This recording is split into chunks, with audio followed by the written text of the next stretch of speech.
Donc pour le Doppler, mais c'est des petites plaques de cristal qui est au bout de la sonde. C'est très fragile.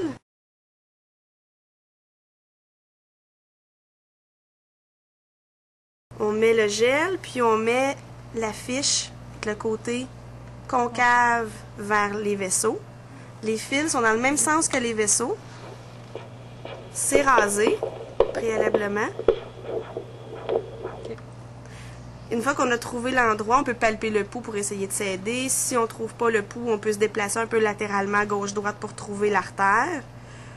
La petite gaze pliée en 4, c'est faire office de coussin pour aider à ce que la sonde demeure en place.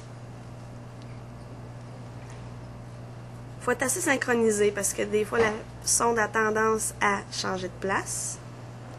Pour éviter que la sonde se déplace, on peut faire un 8. Voilà. Okay. Puis, est-ce qu'on est toujours là-dessus? Fantastique. On peut mettre un verre-trappe par-dessus.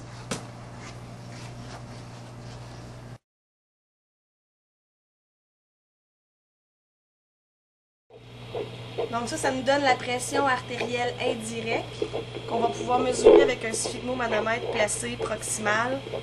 Puis on veut placer un brassard pour le sphygmomanomètre. Puis pour sélectionner la longueur du brassard, on se fie à la patte. Donc il faut que ce soit le 2/3 de la circonférence.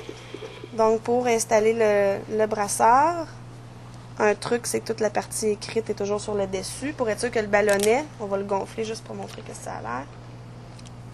Quand on va gonfler, le ballonnet se gonfle. Donc il faut le mettre à l'intérieur. C'est quand même logique.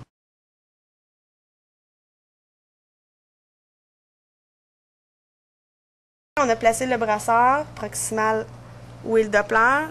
On fait le tour, le ballonnet, il faut qu'il soit contre l'artère.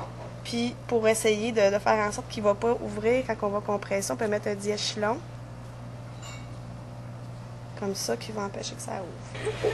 Donc, on veut pouvoir prendre la pression indirecte systolique puis diastolique. Donc, on a le sphygmomanomètre, puis on commence à compresser jusqu'à temps qu'on masque le bruit du pouls.